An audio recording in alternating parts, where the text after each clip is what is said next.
we lost them and Billy Joe Shaver and my dog, a lot of stuff during that year. And anyway, people have been asking me a lot lately what John Prine was like. And I've been telling kind of the same story, which is when I first started to tour with him, he was always having his open mic, not his open mic, but his opener, play the song with him on the Paradise. He would end the shows with Paradise. He did the opener out there and he could play his guitar. And the first time I went out there, I didn't have a pick. And so I asked him if he had a pick, and he had like 100 on the table. And he said, "Yeah, bring one of those." And I grabbed one and said, "Not that one though." And then that's what he's like, you know.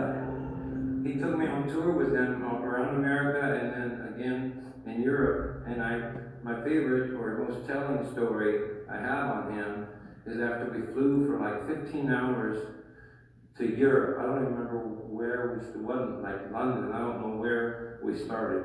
Amsterdam, I think, because they had the weed. And so we got, after that long flight, I think it got delayed somehow. We were exhausted. We had like a 2-hour drive left to get to where we were playing. And the promoter's son came to pick us up in a van. And we all got in, and he started heading down the road, and John suggested that he might be going the wrong direction.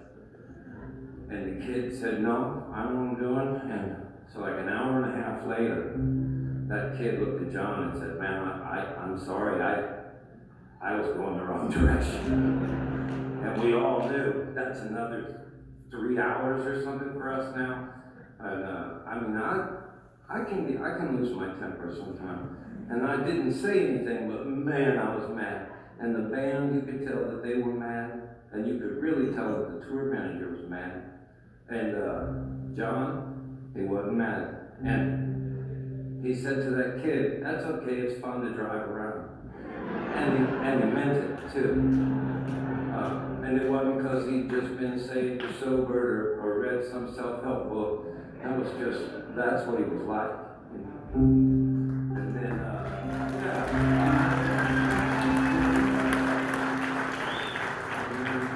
the last time I got to see John, I was opening for him on that tour,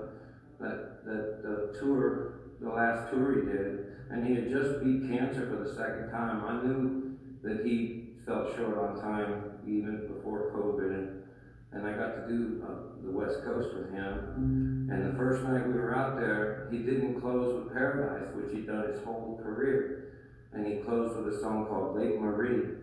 And if you all saw this, it was an amazing thing to see after being a fan for 30 years of a guy who after the end of that song at Lake Marie, he would lay the guitar down on the ground and start acting like he was sort of dancing with it or something. It starts off like the Gopher and Caddyshack a little, and I was like, oh man, what's going on here, And then he starts swinging his hands out, and he starts kind of turning into like Mick Jagger in a way that only he could do, He starts moving and grooving, and then he goes out to the lip of the stage, turns around like Rod Stewart and shakes his butt around at everybody, and then he starts going like this at everybody, and then he has this long chain watch, gold chain watch, and he pulls that out and starts swinging it and walks off the stage. And he walked past me, so you didn't see that coming, did you? And I said, "No, I didn't." And then he did that every night for the rest of the tour. And I know him enough to know that he thought that through. I didn't get to ask him, but I took it to be like his last poem, or it was called Gratitude, and it didn't have any words in it. That's the way I took it. And I get the feeling he was doing that too. Yeah.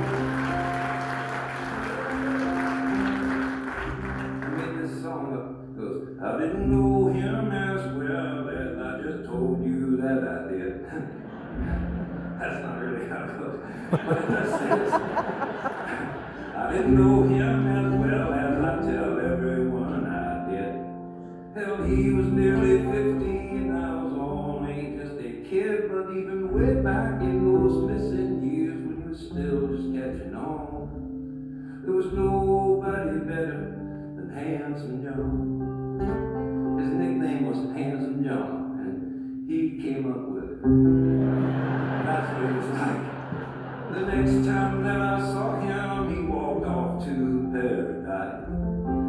way that I would say that I'm still taking for advice for, with a plain spoken word and just a simple melody.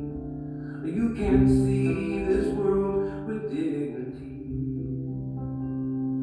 Oh,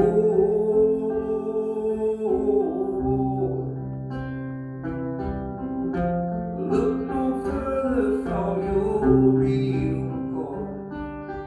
Here comes the same mailman from Maywood, Illinois.